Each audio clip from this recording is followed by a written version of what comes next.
Alright guys, TacticalRab again today. I hope you're all doing well and enjoying your day so far. 4 teams remain at Major 4 going into Championship Sunday. OpTic Texas make a statement against the New York Subliners, the reigning Columbus champions in their series. FaZe make top 4 again. Plenty of other storylines. Very much enjoyed to hear your thoughts in the comments below. Hit the like button if you enjoy. Subscribe if you're new as always. I greatly appreciate it. First of all, thought this is kind of remarkable. Pred, after getting bopped out of the tourney top 8 by the Seattle Surge, or with the Seattle Surge, gets straight on a flight back. So I guess this was really last minute, right? Because he kind of had this flight planned in advance. You know, thought that he was confident in at least making Saturday at the tourney. Didn't happen though. Went home on Friday night and straight back onto a plane to Australia. So yeah, wishing Pred a good time at home briefly. But yeah, he's going to have to hit a hard regain and ask himself the question, where's he going to go next year? Because there was a lot of talk, and there still is, obviously, about the whole OpTic Pred type thing, because Huke didn't have the greatest day 1 series against the Boston Breach. Pred has been unbelievable the entire season.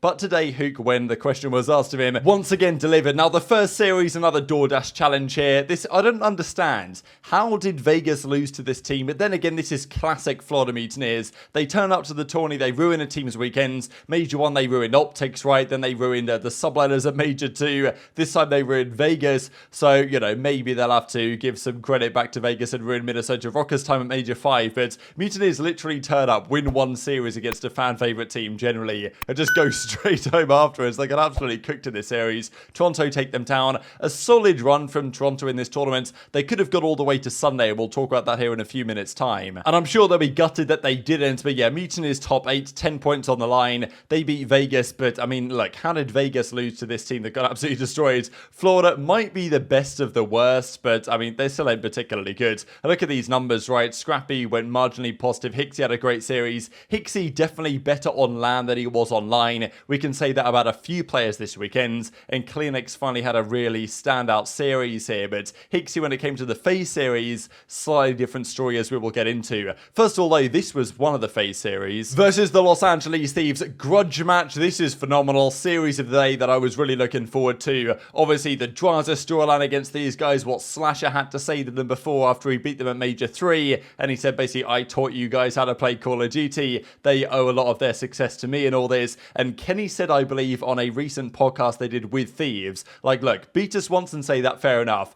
but you better not lose to us the next time around. And that's exactly what Thieves are trying to make the case for here. But in fairness, FaZe won game 1. Their hardpoint is definitely improving. And Slasher, look, we know that Slasher, I saw all this trash against Slasher over the last few weeks. I simply didn't understand why people were calling for him to get dropped, because you know what Slasher tends to do on LAN. He's always significantly better. He's been feeling better as well. And as soon as he turns up to his kind of normal performance levels, FaZe do look like a different animal. But in fairness, right now, Thieves are a level above even that, because Slasher had a good series here, but you know, aBeZy had a rare rough time, but they won the game 1. So FaZe's hardpoint is definitely getting there, but the issue that FaZe have is their hardpoint definitely needs to get there, because they're not going to win all their search and destroys nowadays. Thieves lost this map to FaZe before a couple of times, and they played them here again on LSELO, and they got the better of them this time. Look at this from Drazah as well. Slasher gets absolutely spud on here. That was the Vaznev being a close range shotgun, but Drazah was doing it all, and Drazah very clearly had a point to prove in this series, and he made that point very well indeed. And I mean, look, FaZe, they can't win every search and destroy. Their streak was eventually going to come to an end. Thieves and every team has been doing the homework on this map specifically, because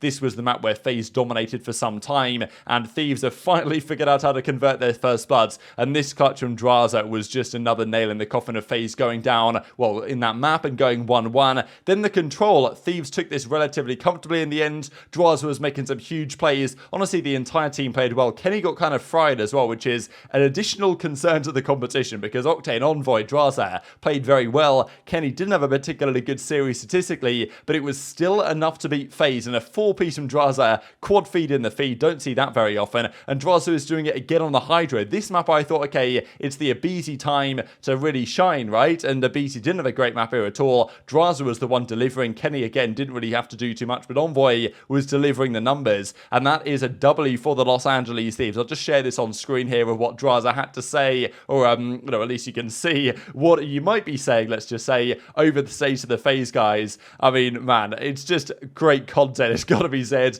FaZe versus Thieves always delivers something of value. They wanted the revenge, they got the revenge, and it wasn't just Drazah talking trash straight after the series. First of all, this from CDR I thought was pretty funny, right? Thieves laughing as ever. But Octane drops that didn't teach me anything. GG's FaZe 3-1, so clapping back. And understandably right, if Slash is going to pipe up at Major 3, when he loses, it's very much fair game for Octane to pipe up in return. And of course, it wasn't just Octane. Drazah did this tweet, an absolutely classic Drazah tweet. I know that many of, I like Drazah, right? I like his personality. I think he's a fun character. But I know many fans are like, oh, I really want to like LA Thieves, and the other guys are so likable. But Drazah just rubs me out the wrong way. I don't blame you for thinking that if you do, because Drazah's one of those very polarizing characters. But obviously, that personality that he has leads to performances like this when it matters. And as Kenny says, Drazah is everything, and Kenny's rolling on the floor laughing about it as well, because just, having a good time, not doing much in the series, still gets the job done, and of course, clapping back on what Slasher said back at Major 3. And so, lessons learned maybe for Slasher to maybe not say that in the future, but there might be a rematch coming. You never can rule that situation out, as we might see tomorrow. Drazah gave some thoughts on the post-game, was a little bit more reserved in this one, to be honest, because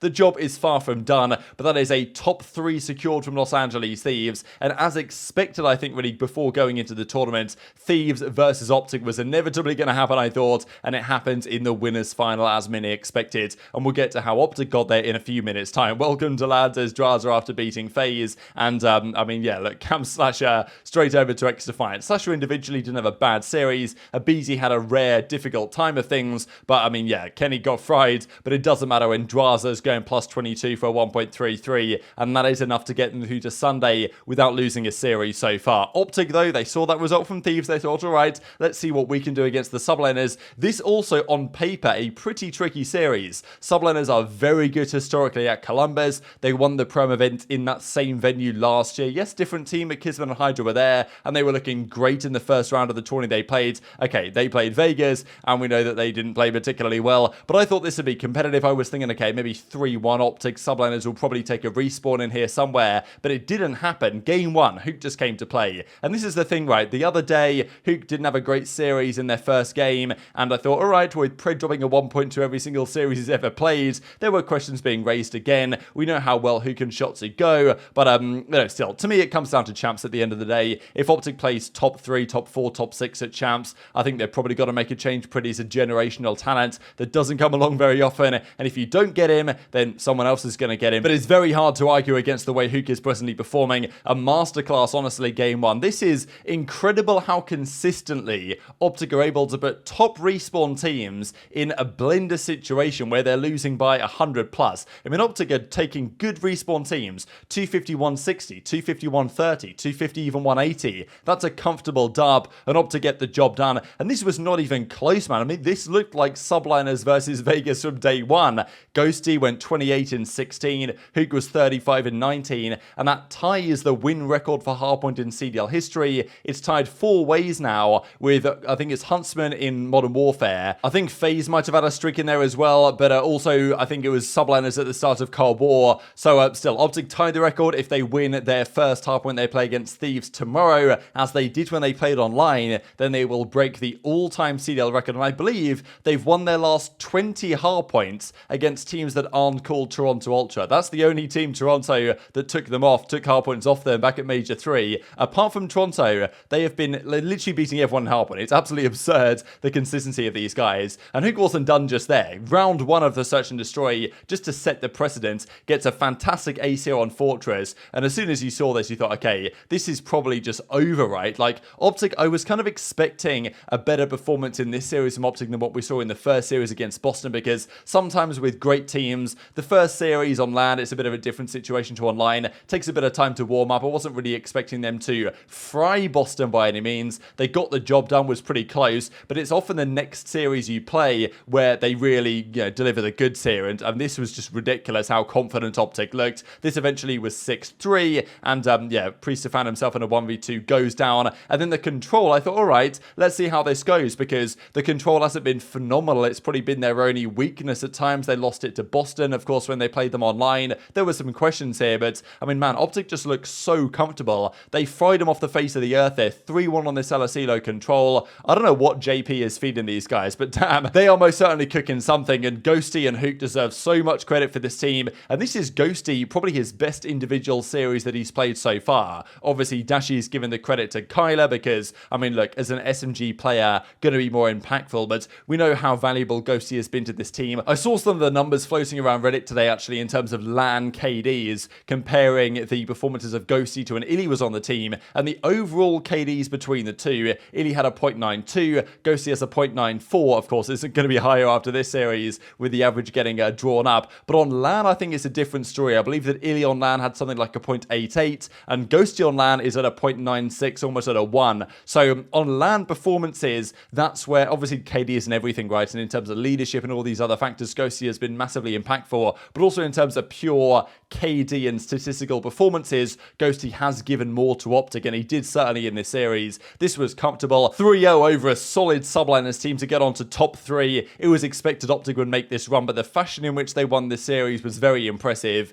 And yeah, when Huke is playing like that, they are very difficult to stop. And look at this as well. We're going to talk about FaZe in a couple of seconds here with their performances, but Huke and Shotzzy have never placed outside the top 4 together. These are all their last tournaments they played together since back in the Modern Warfare days and early Cold War Major 1, Major 2. They've always placed top 4, and they're doing it again here with a top 3 guaranteed. And they also move up now to 14 consecutive events with a top 4 placing, and they're not actually too far off the all-time record here, which they might be able to get, I suppose, at the start of next season or so. And just another reminder here that Los Angeles Guerrillas let Huke go for free. I repeat, for free. And yeah, hasn't worked out too well for them. And even to add insult to injury to their opposition, Huke is straight back in the bot lobby after they won that series. So that shows how locked in this guy is, and the numbers certainly reflect that. 77 kills over 3 maps for a 3.6 KD. Skies, who usually has a monster series when he plays OpTic, was eliminated with a 0.6.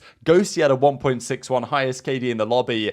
Just an absurd series from OpTic. We know how good they're looking right now, and if they play like that tomorrow, I don't really think any team can stop them right now. Final series I want to discuss in this video, FaZe versus Toronto. I thought FaZe should be slightly favoured here, and Toronto made a respectable run, but they are going to be gutted going from winning the last major to going top 6 here. They lose game 1 again. FaZe clutched up here. I mean, it was a ridiculous game 1 to be honest, but FaZe just about got over the line. The same story in a way game 4. Game 2 though, this was Ultra going down again. Hicksy didn't do much this series in fairness, but he did make a nice play here to at least give them a chance. They go down 2-0, but then the Expo Control, this was a big couple of rounds here, especially from CleanX. This play from CleanX here was pretty mega. You don't often see him with the tack out, but he had it right here. Gets 1, gets 2, gets the 3rd kill as well, I believe, on aBeZy going for the chow, and yeah, 2-0 advantage. FaZe brought it back to a round 5, wasn't enough though. Game 4 was really where FaZe will feel they threw this away, because they had a golden chance to close out the Game 4 Mikado, but again, it's the final rotation. FaZe had this problem last year as well. The very final hardpoint set of rotations, when it goes back to the 3rd set, they were choking so many of these last year, and they're doing it again this year. They lost it down to the wire, and then Toronto took a 2-0 lead early on in the search and destroy, with their search struggling lately, but thankfully for FaZe, Simp in Game 5 is absolutely ridiculous. Goes 12-4, and also this is a bit of a throw as well. They should have known aBeZy was in it. CleanX comes running in, and Insight can't really do much to challenge go down to aBeZy. He's always good for a couple of kills in those situations. Simp was the difference maker though, absolutely. Got 3 kills, I believe, in this final round here as well to help them close out the game. Hicksy almost clutched this 1v3, I guess it was technically actually, because he kills Slasher here in a second, but Simp eventually, when the pressure was on, up 5-3, don't want the 5-3 curse to happen, gets the kill. Hicksy gets Slasher here, and then Simp goes for the trades and just about gets the job done, and that is it. FaZe, another top 4 placing. I mean, I know a lot of people had them going out of this tourney top 6. They weren't far away, and they certainly aren't, I think, where they need to be to win tournaments again on a consistent basis. They do have another level to climb, I think, to match Thieves and to match OpTic, but they're not far away. They're FaZe. They're never going to be. The talent is outrageous, and they're top 4 in 23 of the 25 CDL events ever, a 92% success rate, and the numbers look like this. I know that people have been talking all this about Slasher. I didn't really understand any of that, and on LAN, of course, he's going to turn up and deliver like he normally does. Most damage in the lobby by a significant margin compared to the rest of his team, 1.2 KD. Scrappy goes positive and drops 100 for the loss. He'll be frustrated. Questions definitely about Hicksy as well, given he had a 0.84 in this series, but on LAN, they did look like a contender again, and they start in losers. They lost to FaZe Game 5. I don't think they can be too frustrated with the situation, and FaZe will feel pretty confident about getting top 3 and mixing it up from there tomorrow. But very much enjoyed your thoughts on all this stuff in the comment section below. Hit the like button if you enjoyed. Subscribe if you're new. Take care, and I'll see you next time.